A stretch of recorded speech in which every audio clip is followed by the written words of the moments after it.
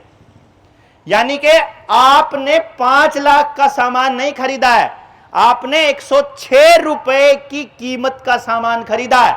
जब आप 5 लाख रुपए का सामान खरीद रहे हो ना, तो असलियत में आप 106 रुपए का सामान खरीद रहे हो, क्योंकि जितना सोना आपका 5 लाख रुपए के कागज के नोट में आ रहा है, उतना ही सोना हमारे 106 रुपए के असली नोट में आ रहा है। तो हमने बोला 6 करोड़ का नहीं, सिर्फ 5 करोड़ का जो बराबर आती है कीमत, लगभग 11,000 के करीब आती है। तो मैंने बोला हमने तो 12-1 हजार रुपए का सामान खरीदा है और हमने उसके बदले का आपको पैसा उससे फालतू दे चुके हैं हम पहले से ही। ऐसा कैसे? तो मैंने उसको जब कैलकुलेशन करके दिया, मैंने कैलकुलेशन में जब गोल्ड स्टैंडर्ड की बात करी, तो वो जो जोनल मैनेजर था उसने मुझे बोला कि डॉक्टर साहब गोल्ड स्टैंडर्ड तो बहुत पहले खत्म हो गया। मैंने बोला इसका मतलब बता दीजिए बस आप हमको कि गोल्ड स्टैंडर्ड जो है बहुत पहले खत्म हो गया। उसने बोला अब सरकार को नोट छापने के लिए कोई गोल्ड स्टैंडर्ड, कोई गोल्ड बैकिंग में रखने की जरूरत नहीं है। मैंने कहा इसका मतलब यह हुआ कि आप सरकार जो है, आरबीआई जो है, जब मर्जी जितना मर्जी पैसा छाप सकती है। इसका तो यह मतलब हुआ ना कि अगर आपको कोई स्टैंडर्ड रखने की जरूरत नहीं है तो आप जितना मर्जी रुपया छाप सकते हो। इसका तो यह मतलब है। बोले हाँ। तो मैंने कहा फिर जो हमसे लेना वो भी छाप लो। भाई जब आप जितना मर्जी रुपया छाप सकते हो तो जितना आपने हमारे ऊपर कर्जा बना रखा उसको भी छाप लो यार, छाप के अपना काम चला लो, बात खत्म। और अगर स्टैंडर्ड है तो भैया फिर स्टैंडर्ड के हिसाब से चलेंगे। हम पूरी जिंदगी इस गिल्टी कॉन्शियस में नहीं रहेंगे कि हम कर्जदार हैं। आप सबने आवेदन पढ़ा है। अगर आपने आवेदन पढ़ा है तो उसमें आपने देख लिया है कि असली चोर बैंक वाले हैं। असली गलत लोग उन बैंक वालों का समर्थन करने वाले लोग हैं। जो नेता बैंकिंग पे नहीं बोलता है, असली चोर वो नेता है। जो अधिकारी बैंकों के लिए खड़ा है, असली चोर वो अधिकारी है। अगर ये कमिश्नर, अगर आपके तहसीलदार, अगर डीसी बैंकों की तरफदारी करने आते हैं तो वो असली चोर हैं इस देश के। और चोरों से डरा नहीं करते कभी भी। चोरों की आंख में आंख डाल के बोला जाता है कि तुम गलत कर रहे हो। और चोर को बोलने से एलर्जी होती है। चोर चोरी करने आया हो ना घर में, मान लो चुपके से दुबके पांव आता है, वो कभी खुलकर नहीं बोलता है। चोर कभी खुलकर नहीं आता जैसे हम लोग यहां खड़े होकर के बोल रहे हैं, वो दबे पांव आता है। अब मान लो पिछले घर से चोरी करके आया था और पोटली वहां रख के आपकी अलमारी खोलने लग गया और आपका भी कीमती सामान चुराने लग गया। उसको किस चीज से डर लगेगा सबसे ज्यादा मालूम है? कि कहीं कोई आवाज ना हो जाए। और अगर कोई आदमी दूसरे कमरे में ऐसे ही बैठे बैठे बोलने लग जाए चोर चोर चोर, तो क्या होगा? वो पोटली भी छोड़ जाएगा जो पिछले वाली आई है। यानी अगर आपने बैंक वालों को देखते ही चोर चोर चोर चोर चिल्लाना शुरू कर दिया तो जितना ये बाकी लोगों का लूट के लाए ये भी छोड़ के भागना पड़ेगा इनको। और ये भागेंगे, मैं आपको गारंटी से बोल रहा हूं, ये भागने की तैयारी कर रहे हैं। इन्होंने तैयारी में एक चीज जोड़ दी है, सीबीडीसी लेकर के आ रहे हैं। रुपए का नाम बदलकर ई रुपया रख रहे हैं। ई रुपया, जिस दिन रुपए का नाम ई रुपया हो गया आपका गोल्ड स्टैंडर्ड गायब। अभी तक आप लड़ पा रहे हो क्योंकि आपके रुपए का नाम रुपया है और 1 रुपए के बराबर 777 मिलीग्राम सोना है। आज आप अपने अधिकार की लड़ाई, आज आप कानून की लड़ाई, आज आप न्याय की और सिद्धांत की लड़ाई लड़ सकते हो क्योंकि आपके रुपए का नाम रुपया है। जब तक रुपए का नाम रुपया रहेगा तब तक आप इनसे मांग सकते हो।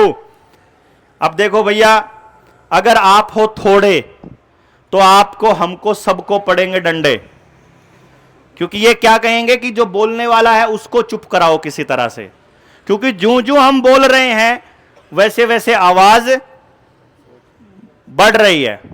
बस हम गलती कहां कर रहे हैं, हम अपनी अपनी भाषा बोल रहे हैं। जैसे दूसरे स्टेट्स में भी मैंने देखा है, कुछ लोगों ने अपने तरीके से आवेदन लगाने स्टार्ट कर दिए। आज तो आवेदन लगा करके आप लड़ पा रहे हो, लेकिन कल जब पेपर करेंसी एक्ट की हवाला देंगे, कल को जब हम सरफेसी एक्ट को चैलेंज करेंगे, कल को जब हम कॉइनेज एक्ट 2011 को चैलेंज करेंगे, उनको चैलेंज करने के लिए पर्याप्त दस्तावेज हैं क्या किसी के पास? इससे अगले स्टेप के दस्तावेज हैं किसी के पास? वो नहीं है। बड़ी गलती क्या हो रही है कि हम अपने हिसाब से लड़ाइयां लड़ रहे हैं। हालांकि आवाज बुलंद हो रही है, हमें व्यक्तिगत इसका कोई नुकसान नहीं है, लेकिन जिनके आवेदन लग रहे हैं उनको व्यक्तिगत नुकसान है। उनका नुकसान क्या है कि आज तो वो अधिकारियों से लड़ पाएंगे, लेकिन जब सुप्रीम कोर्ट में, हाई कोर्ट के थ्रू जब हम सुप्रीम कोर्ट में जब चैलेंज करेंगे कॉइनेज एक्ट 2011 और सरफेसी एक्ट को, सरफेसी एक्ट का हवाला लेते हैं ना डीसी, डेप्यूटी कलेक्टर, अगर सरफेसी एक्ट ही अनकॉन्स्टिट्यूशनल साबित हो जाए, अगर ये गैर संवैधानिक साबित हो जाए, तब तो इससे पीछा छूट जाएगा ना, तो अपने को ये लड़ाई लड़नी पड़ेगी। कोर्ट आपकी नहीं सुनेगा, मैं आपको पहले से बता रहा हूं, क्योंकि उस कोर्ट से न्याय की उम्मीद करना, जिस कोर्ट में मुंशी 200 रुपए में तारीख देता हो आपको और जज को सारा पता हो, उस कोर्ट में आप न्याय की उम्मीद मतलब कर सकते हो क्या उससे? वो आपके लिए नहीं बनी है, कोर्ट आपके लिए नहीं बनी है, ये आपको पहले पता होना चाहिए।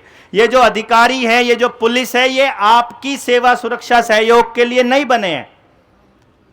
ये तो 1857 की क्रांति हुई, जब क्रांतिकारी लोग सड़क के ऊपर आने लगे, उन लोगों को फांसी तोड़ने के लिए ही आईपीसी लाया गया था 1860 में, और उनको काबू करने के लिए पुलिस एक्ट लाया गया था 1861 में।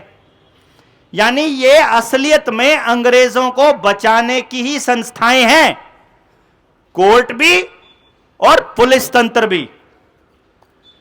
अब आप देख लीजिए, कोर्टों में फैसले होते हैं सबूतों के आधार पर, वहां न्याय नहीं होता है। न्याय तो नहीं होता ना वहां सिर्फ फैसले होते हैं।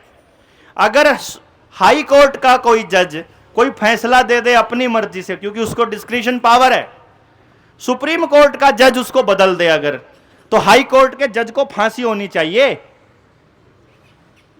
कि नहीं होनी चाहिए? कि या फिर लोअर कोर्ट के जिस जज ने फैसला दिया था, अपर कोर्ट ने अगर उसको बदल दिया, इसका मतलब वो पहले वाला कौन था? या तो बेवकूफ था या चोर था।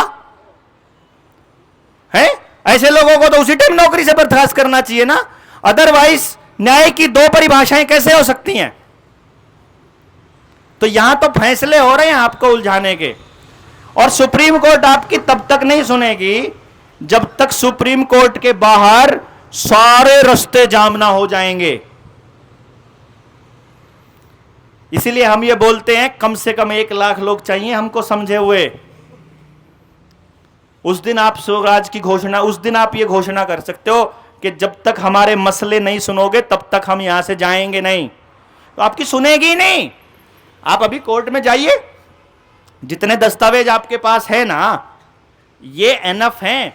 अगर वो जज पढ़ ले और उसको समझ ले, अगर उसमें इतनी अकल हो, तो इतना बहुत है कि वो बैंक को, आरबीआई को नोटिस। अब वो मुझे कई बार कहता है कि बैंक नहीं जी, बैंक चिट्ठी लिख के क्या कहता है कोर्ट में, पता क्या बोलता है?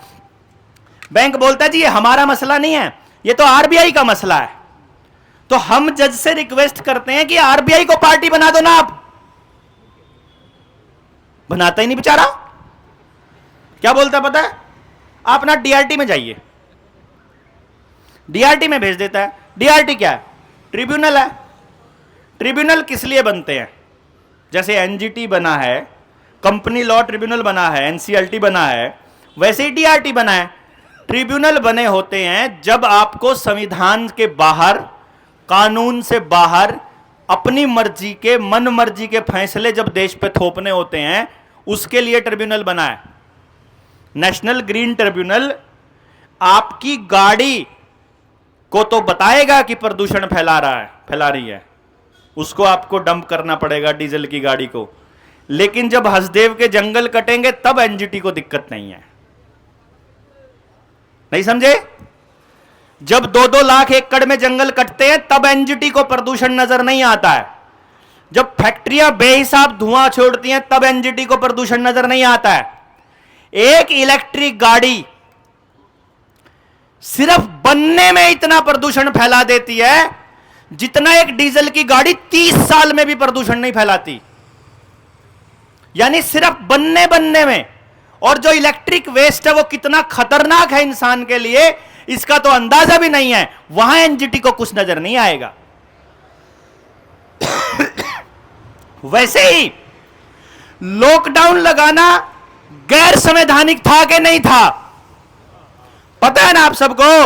Lockdown was a fraud and the biggest fraud in the human history.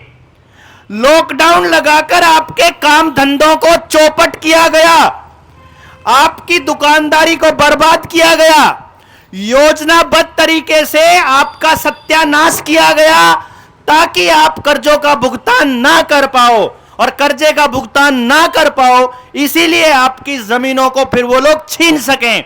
ये सारा खेल आपकी और किसानों की और जंगलों की, इस देश की प्राकृतिक संसाधनों को छीनने का है। यह कोई बैंकिंग का षड्यंत्र नहीं है। बैंकिंग के जरिए पूरी दुनिया को गुलाम मानसिकता में डालने का षड्यंत्र है ये। अगर इस बैंकिंग के इतिहास को समझेंगे तो पता चलेगा कि यह सिर्फ भारत का मसला नहीं है, दुनिया के हर देश में, हर कौम में, हर उस व्यक्ति के साथ यह हो रहा है जो मेहनतकश है, मेहनतकश व्यक्ति को। लेकिन हमको एक दूसरे से तोड़ने के लिए कुछ बीच में ऐसे लोग हैं जो अपने व्यक्तिगत स्वार्थ, उसमें वो व्यक्तिगत स्वार्थ पैसा का टुकड़ा भी हो सकता है, वो व्यक्तिगत स्वार्थ पावर भी हो सकती है, वो व्यक्तिगत स्वार्थ राजनीति भी हो सकती है, कुछ भी हो, उस व्यक्तिगत स्वार्थ में वो इस मसले से दूसरे कोई और ही मुद्दों पे मैं तो पूरा दिन आपको पता है इन्हीं मसलों में लगा रहता हूं। एक फलाना आदमी, अभी हमारे वहां सिरसा में एक व्यक्ति की हमने फैक्ट्री पे ताला लगा हुआ था, ताला तोड़वा के उसकी फैक्ट्री खुलवाई। 6 महीने से फैक्ट्री में बैठता, अपना बिजनेस कर रहा है मौज से, और वो बंदा अब कहता है कि जीएसएम के पल्ले कुछ नहीं है, हमको उनसे ज्यादा पता है, हम डायरेक्ट आवेदन लगाते हैं। मतलब वो अलग ही दुकान खोल के बैठ गया। मैंने कहा अब इसको क्या कहूं मैं, बताइए। अब इससे ये भी बड़ा मसला है कि लड़ाई अपनी पूरी व्यवस्था से है, और हम जैसे लोग उन मसलों को सुलझाने पड़े जिनका कोई लॉजिक नहीं बनता है। तो इस देश की आवाम को अब एक बात सोचनी होगी कि जब लॉकडाउन, अच्छा एक और बात बताइए, अगर आप गांव में निकलो और लोगों को यह कहो कि अगर किसी को सरकार की सुई से, इंजेक्शन से कोई साइड इफेक्ट हुआ है, कोरोना के दौर में जो लगी थी, और उसका हर्जाना सरकार से मांगा जाए, तो क्या आपके साथ लोग नहीं आएंगे?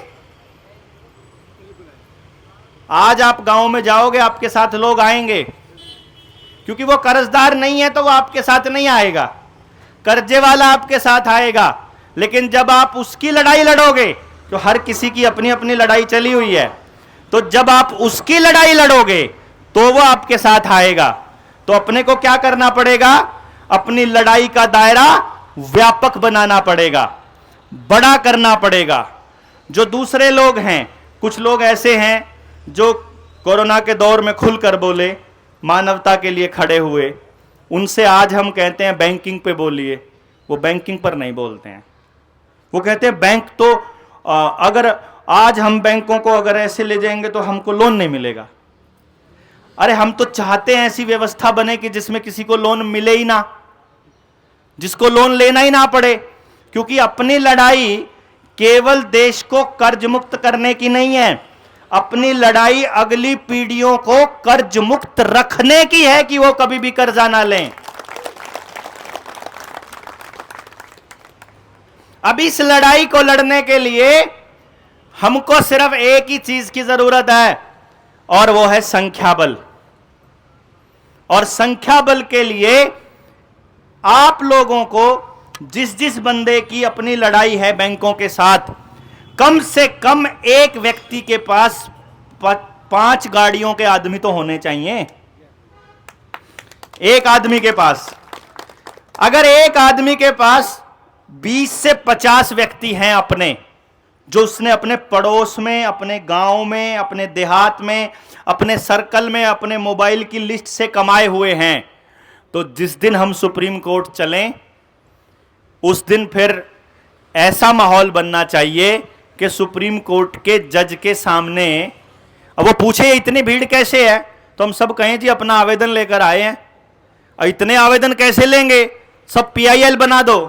PIL बना करके और उसके बाद जब हम जज के सामने रखें और जब तथ्य उसके सामने आएंगे, इतने लोगों का प्रेशर होगा तो उसको कानून के हिसाब से हमारी बात सुननी पड़ेगी। हम नहीं कहते कि दबाव में सुनिए आप हमारी, हम कहते हैं कानून के हिसाब से सुनिए।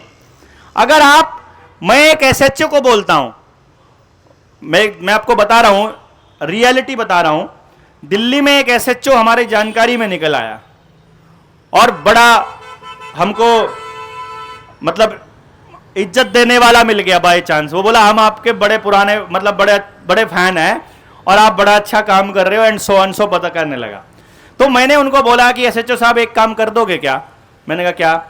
मैं कहा अगर मैं आपको कोई शिकायत देता हूं किसी के खिलाफ और उस शिकायत के सबूत भी दे देता हूं और उस शिकायत को हमारी IPC में लिखा भी हुआ है, तो क्या आप हमको उसके खिलाफ FIR करके दे देंगे? बोला हाँ क्या दिक्कत है, अगर सबूत भी है फिर तो क्या दिक्कत है। बोल बताओ क्या है। मैंने कहा खोलो एक बार IPC। हर थानेदार की मेज के ऊपर IPC रखी होती है, हर एक थानेदार के पास। मैंने कहा IPC की धारा 230 से लेकर 254 तक देखो जरा क्या लिखा हुआ है। उन्हें वो खोल के देखा, उसके अंदर था हमारे कॉइन को छेड़ने का, हमारी करेंसी के साथ छेड़छाड़ करने का, उसमें लिखा हुआ था। मैंने कहा एक तो ये छेड़छाड़ है। बोला ठीक है, बढ़िया बनता है, इसमें केस बनता है। मैंने कहा एक देखो धारा 489, अपना सेक्शन 489 देखो जरा, ABCDE देखो। उसने वो पढ़ा, बोला ये था। मैंने कहा ये नकली नोटों में कारोबार करने का था। हाँ इसमें भी बनता है। तो मैंने कहा लिखो फिर। बोला किसके खिलाफ है? मैंने कहा बैंकों के खिलाफ है, RBI के खिलाफ। ओ भाई मेरी नौकरी करनी है, मुझे छोड़। मैंने कहा जो जायज बात है वो करना है आपको, 2 लाख 5 लाख भी दूंगा, पैसा चाहिए पैसे भी दूंगा, लेकिन SHO की इतनी हिम्मत नहीं हुई कि वो कानून सम्मत हमारी कही हुई बात पे FIR लिखने को तैयार हो जाए। आपने भी कितने सारे लोगों ने FIR दी हुई है, दी है? किसी ने FIR दिया थाने में? किसी थानेदार ने FIR किया?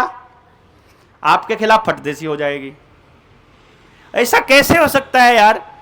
और यार फर्स्ट इंफॉर्मेशन रिपोर्ट ही तो है, बाद में वो कोर्ट से खारिज हो जाएगी अगर गलत होगी तो। एक तो SHO लिख दे, कोई तो पुलिस वाला लिखे, लेकिन नहीं।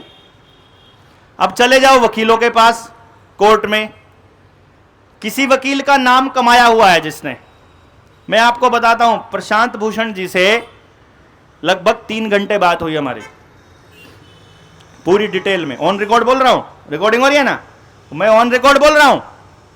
प्रशांत भूषण जी से बातचीत हुई, सारे मसले को समझा, सवाल भी दे पूछे, सारे सवालों के जवाब भी मिल गए, हमारी बात से सहमत भी हुए। लेकिन जब हमने कहा कि आइए प्रोसीड करते हैं, तो प्रोसीड नहीं किया साहब। कोर्ट में जाओगे, वो वकील आपके साथ सेटलमेंट की बात तो करेंगे, कानून सम्मत आपकी बात की लड़ाई लड़ने के लिए तैयार नहीं होंगे। इसका मतलब वकीलों की भी एक फौज अलग तैयार करनी पड़ेगी, नए वकील तैयार करने पड़ेंगे। वकीलों को कभी भी 230 से 254 नहीं पढ़ाया जाता, 489 कभी नहीं पढ़ाया जाएगा, कभी भी नहीं पढ़ाया जाएगा। उनको वो पढ़ाए जाएंगे जहां अंदर जा करके आप कैसे कैसे मतलब दर्ज करना है और कैसे सेटलमेंट करानी है और कैसे समझौते कराने हैं। लेकिन असली लड़ाई लड़ना ना पुलिस वालों को सिखाया, ना वकील को सिखाया, और उन्हीं वकीलों से जज बनते हैं। वही वकालत की पढ़ाई बन के भाई जज जुडिशरी की पढ़ाई में भी जो पेपर में आएगा वही तो पढ़ेगा जज। उसको वो चीजें नहीं पढ़ाई जाती हैं जो देश की जनता के हित की है। उसको सिर्फ वो पढ़ाया जाता है जो इस तंत्र के हित का है। तो अब हमारी बात सुनने के लिए कोई नहीं है, ना कोई वकील है, ना कोई जज है, और ना कोई पुलिस है। कोई व्यवस्था नहीं है। डेप्यूटी कलेक्टर, ये कलेक्टर बने थे, ये टैक्स कलेक्शन करने के लिए अंग्रेजों ने अपने पिट्ठू बिठाए थे, और आज भी उसी विचारधारा पर काम करते हैं। ये कमिश्नर, शायद कमीशन खाने वाले को कमिश्नर बोलते होंगे, पता नहीं किसको बोलते हैं कमिश्नर है। ये हमारा काम तो नहीं करते हैं। आपको तो लाइनों में वैसे ही लगना पड़ता है, हमको तो वैसे ही कुत्ते बिल्लियों की तरह खड़ा होना पड़ता है, हमको तो कोई भी कभी भी डांट देता है। हमारी आवाज कौन सुनेगा? हमारी आवाज बुलंद कौन करेगा? हमारी आवाज बुलंद करने के लिए कोई पॉलिटिकल पार्टी नहीं है जो लॉकडाउन में बोली हो। क्यों जी? कोई पॉलिटिकल पार्टी इस पूरे तंत्र के खिलाफ नहीं बोली है, ना कोई पॉलिटिकल पार्टी बैंकिंग के खिलाफ बोलेगी, कोई नहीं बोलेगी। तो करना क्या होगा? जनता को अपनी ताकत इतनी बढ़ानी होगी कि हमको ना किसी पॉलिटिकल पार्टी की जरूरत पड़े, ना किसी पुलिस की जरूरत पड़े, ना किसी सरकार की जरूरत पड़े। जनता अपने आप में सरकार बन जाए तो ही यह बात संभव होगी। भारत की उपकार है, जनता ही सरकार है। और यह सिर्फ तब संभव होगा जब जागृति आएगी। हम इस लड़ाई को इसलिए ज्ञान युद्ध का नाम देते हैं। हमको कुछ नहीं पड़ी है सुबह से लेकर रात तक के इन मुद्दों के ऊपर बोलने की। जो भी लगे हुए हैं इसके अंदर जनता सरकार मोर्चा में, किसी को नहीं पड़ी हुई है। लेकिन हमको क्या पता है, अगर इनका शिकंजा ऐसे ही कसता चला जाएगा, भले ही आखिर में हमारे बच्चे का नंबर आए, भले ही आप सबके बाद में नंबर आए हमारे वाले का, लेकिन आएगा उसका भी, रगड़ा वो भी जाएगा। तो अल्टीमेटली हमको यह मालूम है कि यदि हमको अपनी औलाद बचानी है तो आपकी अगली पीढ़ियों की लड़ाई लड़नी पड़ेगी, और यदि आपको अपनी बचानी है तो आपको अपने पड़ोसी की लड़नी पड़ेगी। बस ये मान के चलिएगा। मतलब हम सबको एक दूसरे का सपोर्ट सिस्टम बनना पड़ेगा। और हो सकता है इस जीवन में आपको अपनी मेहनत के नतीजे दिखाई भी ना दें। हो सकता है जो हम करना चाहते हैं असलियत में वो शायद आप वो ना देख पाओ। उस भगत सिंह की तरह जो उन्होंने सपना देखा था वो देख नहीं पाए, लेकिन कुछ साल उसकी अगली पीढ़ी ने उस सपनों को जिया। लेकिन अब हम दोबारा उसी रास्ते पर चल पड़े हैं जिस रास्ते पर अब भगत सिंह भी पूंजीवाद पर बोल रहा है उस टाइम पर यार, और हम भी पूंजीवाद पर ही बोल रहे हैं इस टाइम पर। आप भी पूंजीवाद पर बोल रहे हैं। आज तो जयंती है सुभाष चंद्र बोस जी की ना, 23 जनवरी है आज, और नेताजी सुभाष चंद्र बोस भी इसी पूंजीवाद पर बोल रहे हैं। और आज 23 जनवरी पे हम जो लड़ाई लड़ रहे हैं वो किसकी लड़ रहे हैं? रुपए की। यही लड़ाई नेताजी भी बोल रहे थे कि तुम्हारा जो रुपया है ये फ्रॉड है जो अंग्रेजों ने आपको दिया है, और हम अपना रुपया बनाएंगे। आजाद हिंद सरकार, आजाद हिंद सेना, आजाद हिंद रुपया बनाया जब उन्होंने, वो रुपया आज भी 14 देशों में लागू है। आज भी वो वैध रुपया है। और अगर वो रुपया आज लागू होता है, बहुत से लोग ये बोलते हैं अगर बैंकिंग सिस्टम ध्वस्त हो गया तो, ये बैंक अगर उड़ गए तो क्या होगा? फिर हम लेन देन कैसे करेंगे? यकीन मानिए, अगर ई रुपया होने से पहले आपने इस लड़ाई को जीत लिया तो गरीब से गरीब आदमी के घर में भी सोना ही सोना होगा, क्योंकि फिर वो अपने को देना तो पड़ेगा ना। अगर वैध हमने जो कमाया हुआ है वो अवैध नहीं है, हमने मेहनत के बदले कमाया हुआ है, और हम उसको वही रुपया मानते हैं जो असली रुपया है। हम स्टैंडर्ड वाला ही रुपया, हम तो ये मानकर नहीं कमाते ना कि हम नकली रुपया कमा रहे हैं। हम देश के कानून के हिसाब से, वैध विधि के हिसाब से बना हुआ रुपया ही मानते हैं और उसी को कमा रहे हैं। इसलिए हमारा रुपया वैध है, और जो बैंक अपने आप छाप करके आपकी जमीन, मकान, दुकान, गाड़ी, ट्रैक्टर सब कुछ नीलाम करने पर लगा हुआ है, वो पूरा का पूरा अवैध सिस्टम चल रहा है। और इसीलिए आपको पूंजीवाद के खिलाफ भी आवाज बुलंद करनी पड़ेगी, आपको कंपनी राज के खिलाफ भी आवाज बुलंद करनी पड़ेगी, आपको स्वदेशी के लिए भी आवाज उठानी पड़ेगी, आपको गांव बचाने के लिए भी लड़ाई लड़नी पड़ेगी, आपको रुपये का कम से कम इस्तेमाल करें हम ऐसी व्यवस्था बनाने पे भी काम करना पड़ेगा। ये लड़ाई केवल और केवल बैंकों के खिलाफ लड़ने से और बोलने से नहीं जीती जा सकती। इसलिए संपूर्ण व्यवस्था परिवर्तन की हम बात करते हैं। आप अपने गांव में जाइए, आप अपने लोगों के बीच जाइए, अपने अगली पीढ़ी के नए बच्चों को तैयार कीजिए। नए बच्चों को नहीं पता है, आप अभी तो कितना ही बोल लेंगे हम, 2, 3 और 4 तारीख को पुणे में ही ट्रेनिंग है ना। आप में से किस किस को मालूम है उस ट्रेनिंग के बारे में? सबको पता है। अपनी जानकारी में से हर व्यक्ति अपनी जानकारी में से 5-5 लोगों को लाने का टारगेट रखिए। आप पूरी बात नहीं समझा सकते मान लीजिए, तो वहां बैठकर वो समझेंगे कि ये पूरी लड़ाई क्या है, ये पूरा षड्यंत्र क्या है जो आपके साथ हो रहा है। अगर ये पूरा षड्यंत्र आप और आपके पड़ोसी नहीं समझे, ये लड़ नहीं पाएंगे आप। व्यवस्था बहुत क्रूर है। ये अभी बुलडोजर ले आएंगे, अभी गोलियां चला देंगे। इनको क्या लगता है? देखिए, सोचिए, आप में से जो जो बोलने वाले लोग हैं उनको ये पॉइंट आउट कर ले, समझिए एक बात को, उनको ये पॉइंट आउट कर ले कि ये 3-4 लोग संभाल रहे हैं सारा कुछ, और इधर स्नाइपर बिठा दें। 15,000 20,000 रुपए में आदमी को मारने का ठेका ले लेते हैं। इतनी बेरोजगारी है अभी, मालूम है ना आपको? 15-20 हजार में आदमी मारना बहुत आसान है। अगर एक आदमी को इन्होंने ले लिया, इस भीड़ में यहां खड़ा होकर के एक व्यक्ति यहां आया, पिस्टल निकाली, दूसरे ने दूसरे को, तीसरे ने तीसरे को, तीनों गिरफ्तार हो गए, उसको जेल हो गई, क्या फर्क पड़ता? उनके घर पे बोल दिया कि तुम्हारे घर पर 50,000 रुपया महीना पहुंचता रहेगा, तुमने अगर इनको मार दिया तो। तब क्या? तब फिर आप डर के बढ़ जाओगे घर पे, क्योंकि आपको लगा कि जो बोलेगा वो मर जाएगा। कितना मुश्किल है चुप करवाना लोगों को। अगर आप किसी के पीछे भाग रहे हो कि जो जनता सरकार मोर्चा कर रहा है वही हम करेंगे, जो देवेंद्र भाई कह रहे हैं कि चलो वही मानेंगे, और देवेंद्र को ही आपने नेता पका दिया, देवेंद्र को इन्होंने मैनेज कर लिया, तब आप क्या करेंगे?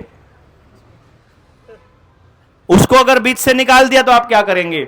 ये लड़ाई उस वक्त के लिए तैयार कर रहे हैं हम आपको, कि जब कोई भी आपके लिए बोलने वाला ना हो तो आपको बोलना आना चाहिए। आपको बोलना आना चाहिए ना। अब वेट थोड़ी करोगे किसी का, दूसरे पर्सन का।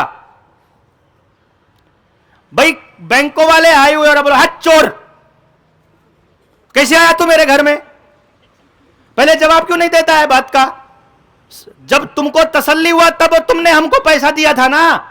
जब तुमने देखा था कि मैं कमाने लायक हूं, मैं पे करने लायक हूं, मेरी प्रॉपर्टी की वो कीमत है। अब तुम क्या कर रहे हो? 5-5 लाख रुपए में 50-50 लाख की प्रॉपर्टी को हड़पने का कोशिश कर रहे हो। किसान की जमीन की रेट है 10 लाख रुपया, 20 लाख रुपया उसका एकड़ है, 70,000 रुपए में नीलाम कर रहे हैं महाराष्ट्र के अंदर, तो विदर्भ के अंदर जो फसल का उनको लोन मिलता है, जो केसीसी पे जो लोन मिलता है। आप निकलिए तो सही, आपको हर गांव में प्रताड़ित लोग मिलेंगे, और जब हम एक जैसे पीड़ित लोग होते हैं, जब वो एक दूसरे का दर्द समझते हैं तो आपके साथ खड़े होंगे। वो आपको खड़ा उन लोगों को साथ लाना होगा। हां, बिना मसले को समझे, बिना लड़ाई को समझे, बिना पूरे षड्यंत्र को समझे लड़ने निकले तो फिर मार खाएंगे। ये काम करते हैं हमारे हरियाणा में जाट और इधर सरदारों में जट। ये क्या करते हैं, किसी के साथ अत्याचार हो रहा हो तो लड़ाई में कूद जाते हैं, देखते भी नहीं है गलत क्या सही क्या। अत्याचार होते हुए नहीं देखेंगे किसी के साथ, हाँ वहीं बढ़ जाएंगे, और खुद का मतलब भी नहीं होता है ना। लेकिन बाद में पता चलता है कि जिसकी लड़ाई लड़ रहे थे वही पीछे से हट गया, हम खड़े रह जाते हैं ऐसे ही। अभी एक केस था काफी पुराना बैंकों के खिलाफ, 34 लाख का केस था। अभी मैसेज आया हुआ था अपनी टीम में वीर सिंह का, उसने बोला जी 34 लाख का केस था, 3.5 लाख रुपए में सेटलमेंट कर ली, हमसे पूछे बिना ही। अरे 35,000 में भी करने को तैयार था बैंक, और एनओसी भी दिया।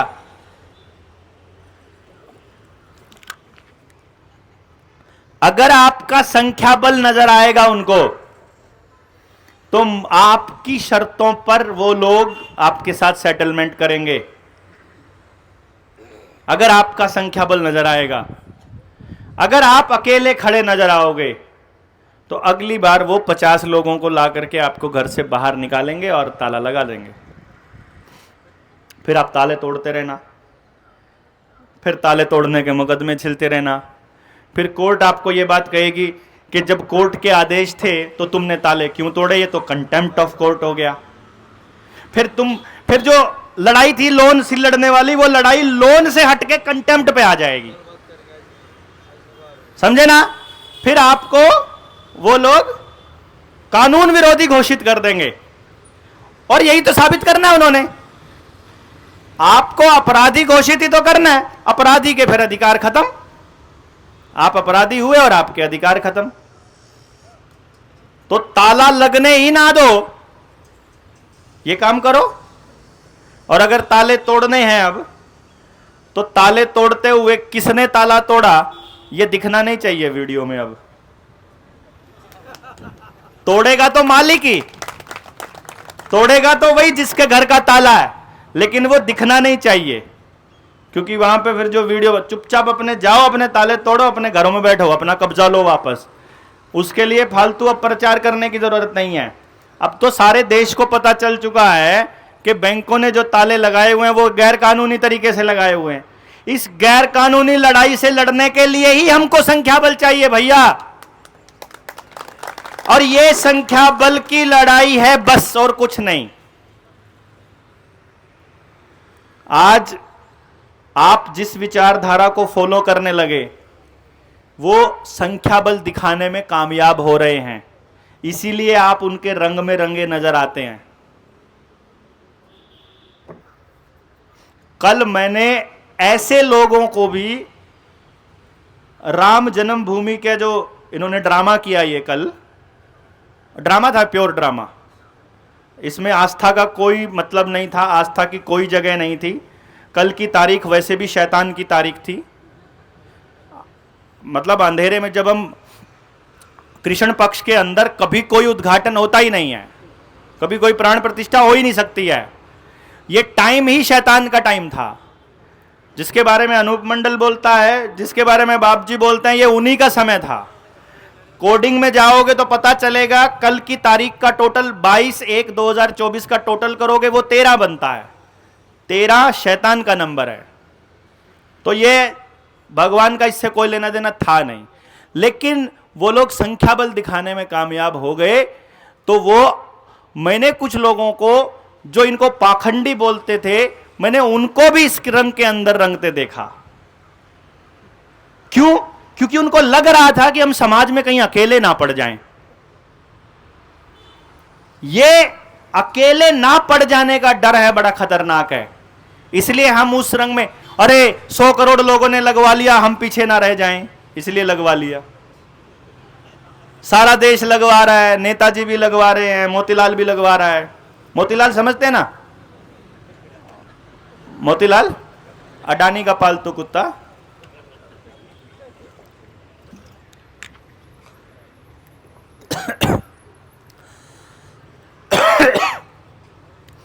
अब आपके पास 2-3 रास्ते हैं।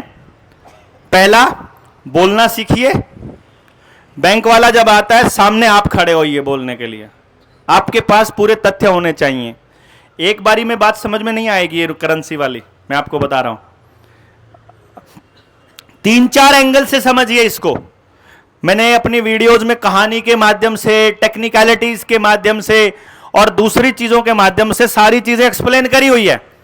आप उसको सारे एंगल से समझिए, सारे एंगल से सवाल पैदा कीजिए अपने मन में और फिर उन सवालों को पूछिए। अभी ट्रेनिंग है 2-3-4 को, सवाल लिख करके लाइए अपने कि अगर ये सवाल है तो उसका क्या जवाब है, अगर ये सवाल है तो उसका क्या जवाब है। आपके अंदर का डर और आपके अंदर का संशय अगर खत्म हो गया, अगर आपके डाउट खत्म हो गए, फिर तो लड़ने से कोई नहीं रोक सकता आपको। लड़ने से आपको तभी तक आपको डर है जब आपको लगता है कि मैं लड़ूं कि ना लड़ूं, लड़ने से जीतूंगा कि हारूंगा, लड़ना ठीक है कि गलत है, कहीं ये लड़ाई गलत तो नहीं। थोड़ा बहुत अंदर डाउट होता है तो ही हम लोगों को शक रहता है कि लड़े या ना लड़े। लेकिन जब आपको यकीन हो जाएगा कि हमारी लड़ाई सच की लड़ाई है, हमारी लड़ाई सिद्धांत की लड़ाई है, हमारी लड़ाई अगली पीढ़ियों को बचाने की लड़ाई है, हमारी लड़ाई अपनी पूरे पुरखों की भी मेहनत को बचाने की लड़ाई है, उस दिन हम लोग फिर लड़ने से डरेंगे नहीं। क्या ज्यादा से ज्यादा क्या होगा बताइए आप? ज्यादा से ज्यादा क्या होगा? देखो, पहली चीज ज्यादा से ज्यादा होगी कि वो आपके घरों पर कब्जा कर लेंगे। पहली चीज ये होगी ज्यादा से ज्यादा। वो तो पहले भी करने वाले थे, वो तो पहले भी करने वाले ही थे। अभी हम थोड़े दिनों के लिए हमारे को राहत मिली है, ठीक है बात। दूसरा, ज्यादा से ज्यादा आपको जेल होगी, लाठी पड़ जाएगी किसी ऐसे आंदोलन में।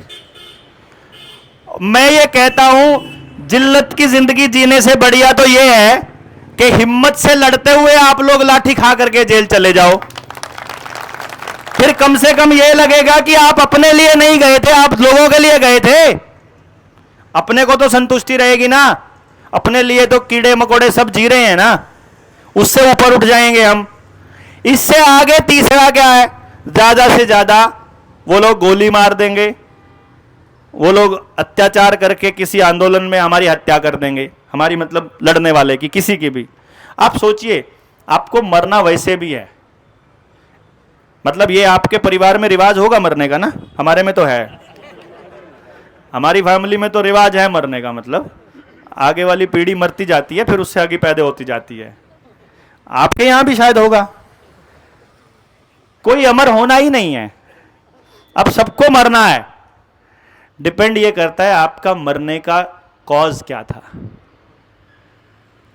मतलब लड़ते हुए मरेंगे तो अगली पीढ़ियां आपको ससम्मान याद करेंगी, डरते हुए मरेंगे तो उनको जिस दिन पता चलेगा कि मेरे पुरखे बोले नहीं थे जिस टाइम पर लूटा जा रहा था, तो पता चलेगा वो बुज़दिल लोग थे। इसका मतलब तो बुज़दिली का कैटेगरी का तबका लगवा करके, तमगा लगवा करके अगर मरना चाहते हो तो मत बोलिए।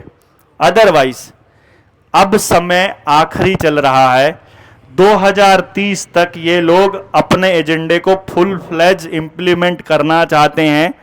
ये इनका ग्रैंड फिनाले है। 2024 के चुनाव के बाद आपके ऊपर अत्याचार बढ़ने वाला है। 2024 में उसी व्यक्ति के लिए ईवीएम में सेटिंग होनी है जो व्यक्ति इनकी गुलामी पूरी तरह से स्वीकार कर लेगा, वर्ल्ड इकोनॉमिक फोरम की। उसी व्यक्ति को ये लोग सत्ता में बिठाने वाले हैं। आपकी जमीनों को, मकानों को छोड़ने का इनका कोई इरादा है नहीं, ठीक है। तो अब आपके पास दो ही रास्ते हैं, या तो चुपचाप इनके बनाए हुए कबूतर खानों में शिफ्ट होने के लिए तैयार हो जाओ, एक एक कबूतर खाने में 10-10, 20-20 लोग, या फिर अपनी लड़ाई लड़ने के लिए अपने आप को बुलंद कर लो। क्या चूज करोगे आप? मरना मतलब कीड़े मकोड़ों की तरह मरना कि लड़ लड़ के मरना? लड़के मरना बढ़िया ऑप्शन है, मुझे ऐसा लगता है। इस लड़ाई को अगर अमली जामा पहनाना है तो 2-4 काम करने शुरू कर दीजिए। रोज डेली कम से कम एक व्यक्ति को अपने साथ जोड़कर सोइए। इतना तो कर ही सकते हैं ना। एक नया व्यक्ति कम से कम जोड़िए। अगर अगली सभा 20 दिन बाद होनी हो तो आपके पास 20 लोग हो जाएंगे, आपकी ताकत 20 गुना हो जाएगी। यह मत सोचिए कि जितने लोग अभी क्या होता है, 20-25 लोगों के जाने से कुड़की और वो जो प्रोसेस है उनकी रुक जाती है, रुक रही है ना अभी तक। अभी 20-25 लोगों से रुक रही है। वो अगर 100 लोग ले आएंगे फिर क्या रुक जाएगी? वो 500 लोग ले आएंगे फिर क्या रुक जाएगी? उनके पास तो वो तो हवलदार को भी, वो तो सॉरी होमगार्ड वालों को भी वो तो पुलिस की वर्दी पहना देते हैं। आपको खाकी वर्दी से वैसे ही डर लगता है। वो सिविल डिफेंस वालों को भी खड़ा कर देते हैं। वो तो किसी ऑटो वाले को भी पुलिस वाला बना के खड़ा कर देंगे। खाकी वर्दी पे आपने हाथ उठाया तो आपको सीधा जेल डाल देंगे, क्रिमिनल की कैटेगरी में लगा देंगे, सरकारी काम में बाधा डालने का आरोप लगा देंगे। अगर आपके पास उनसे ज्यादा संख्या बल बढ़ रहा है आपका रोज की रोज, तो आप ठीक रास्ते पर हैं। अदरवाइज फिर अपनी बर्बादी की तैयारी कर लो, क्योंकि वो लोग देख रहे हैं बोलने वाले कौन कौन लोग हैं। अगले लोकसभा चुनाव में लड़वा दो इनको चुनाव, अगले लोकसभा चुनाव में इनको कर लो मैनेज, हो जाएगी सेटिंग। अब की बार नहीं होगी, आगे हो जाएगी। भाई आपको चाहिए ना कुछ, आपको चाहिए, मेरे को चाहिए ना कुछ। मैं क्यों लड़ रहा हूं ये लड़ाई? मेरे को कुछ ना कुछ तो चाहिए होता होगा। हाँ, मेरे से पूछ ले तेरे को क्या चाहिए बता, और तू बस बोलना बंद कर दे फिर। और जो आप में से बोल रहे हैं उनको बुला करके बोल दे तुमको बताइए क्या चाहिए, और बोलने वाले बंद हो जाए तो क्या होगा? इसलिए मैं ये कहता हूं आपको बार बार, हर बुरे वक्त के लिए तैयार रहिए। अगर आज आपकी कुड़की रुक गई है तो यह जरूरी नहीं है कि यह हमेशा के लिए रुक गई है। खतरा टला नहीं है। शांत होकर मत बैठिए, इस लड़ाई को बढ़ा दीजिए। जो सबसे ज्यादा चिल्ला रहा होगा, जो सबसे ज्यादा लोगों से मिल रहा होगा, जो सबसे ज्यादा लोगों को जोड़ रहा होगा, वो सबसे ज्यादा सुरक्षित है। ये समझ लीजिए आप लोग। मतलब अगर मुझे आज गिरफ्तार करते हैं तो मेरे फेवर में अगर आपको गिरफ्तार करेंगे उससे ज्यादा लोग बोलेंगे, क्योंकि मैं सबसे ज्यादा बोल रहा हूं। मतलब समझ रहे हैं ना आप लोग? आपको भी अगर अपना समर्थन बढ़ाना है तो आपको वैसे ही बोलना पड़ेगा, ऑप्शन ही नहीं है। यह मत सोचिएगा कि आपके साथ जब अत्याचार होगा तो हर कोई ये बोलने लग जाएगा, हर कोई सोशल मीडिया पे आपके फेवर में लिखेगा। नहीं, जिसके साथ आप कनेक्टेड हो, जिन लोगों को आपने तैयार किया है, जो लोग आपके विचार के हैं, वही लोग आपके साथ खड़े होंगे। तो हम इस लड़ाई को ऐसे बुलंद करें कि ज्यादा से ज्यादा संख्या एक दूसरे को, ज्यादा से ज्यादा बार आप एक दूसरे से मिलिए। अगर कोई साथी अलग चलने की मुहिम चला रहा है, उसको रोकने का हमारे पास तो कोई उपाय है नहीं। देखो, क्योंकि हमारा ऐसा तो कुछ है नहीं।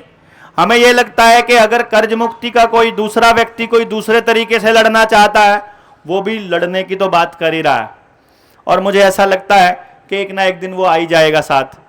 लेकिन फिर ये देखना होगा कि जब हम फाइनल लड़ाई की कॉल देंगे, क्योंकि ये लड़ाई की कॉल आप बहुत जल्दी आने वाली है। अगले 2-4 महीने में, 5 महीने में, 6 महीने में, मतलब सीबीडीसी जिस दिन हमको खतरा लगा कि सीबीडीसी लॉन्च हो रहा है, उसके बाद तो आप आंदोलन भी नहीं कर पाएंगे। फिर आपकी मूवमेंट, आपका पैसा, आपका ट्रांजैक्शंस, रियल टाइम मॉनिटरिंग चल पड़ेगी।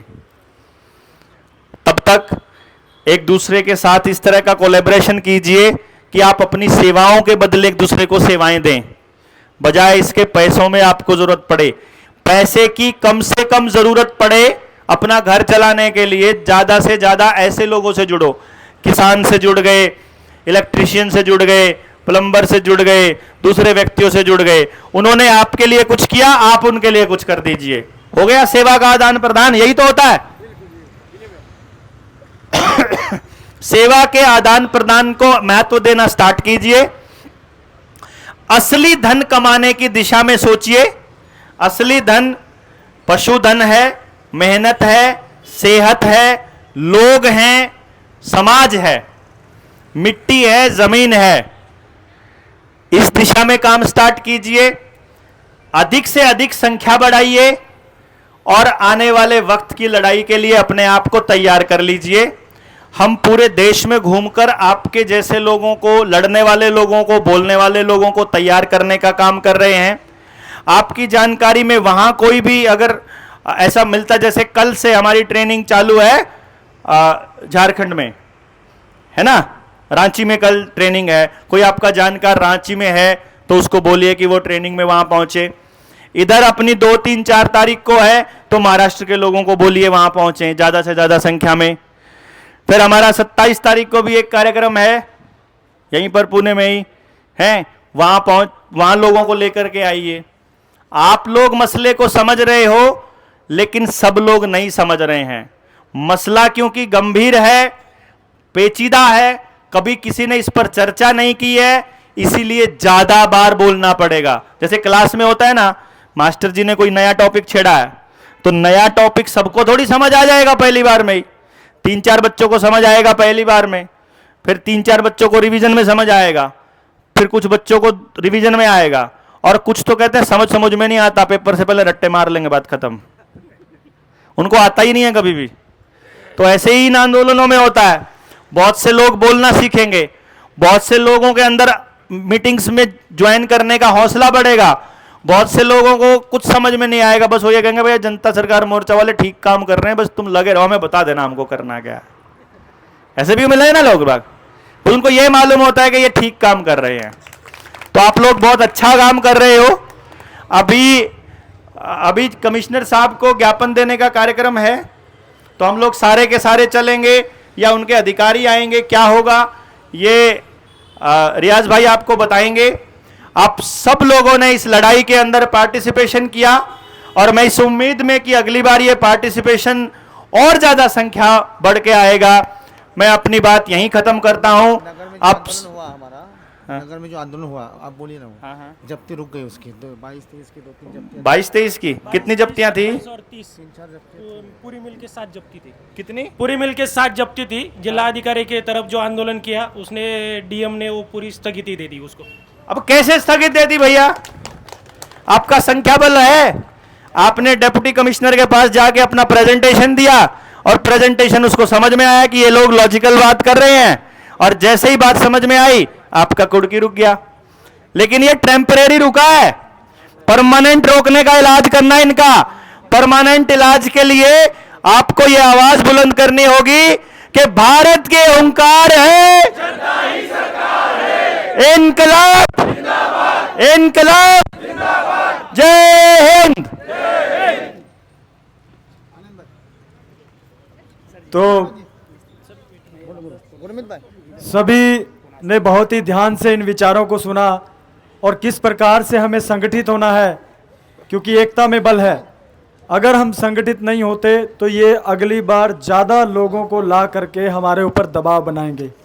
इसलिए आज से ही, और ख़ास जो 2, 3 और 4 की जो ट्रेनिंग है वो फर्स्ट लेवल की मास्टर ट्रेनिंग है।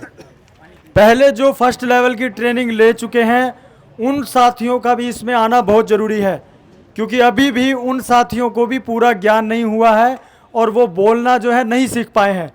अभी जितने ज़्यादा बोलने वाले साथी तैयार होंगे, आप अपने मोहल्ले में, अपनी गली में, अपने गांव में बोलना शुरू करोगे तो धीरे धीरे धीरे आपके साथ काफिला जुड़ना शुरू होगा। कुछ लोग आपका मजाक भी उड़ाएंगे कि ये लोग पागल हैं, तो ये ध्यान रखना कि पागल का मतलब होता है कि पाओ गति से लक्ष्य को। और हमारे क्रांतिकारियों ने बोला है कि हमें पागल ही रहने दो, हम पागल ही अच्छे हैं। ये जो मार रहे हो ये फूलों के, पूरा मेरे को ध्यान नहीं है, तो मतलब कि उनकी हर चोट भी हमारे क्रांतिकारियों ने हंस के सही है। और अब किसी भी कर्जदार को, डॉक्टर साहब ने कहा ना कि भैया जब बैंक वाले आते हैं तो चोर, हाँ भाई तुम चोर है,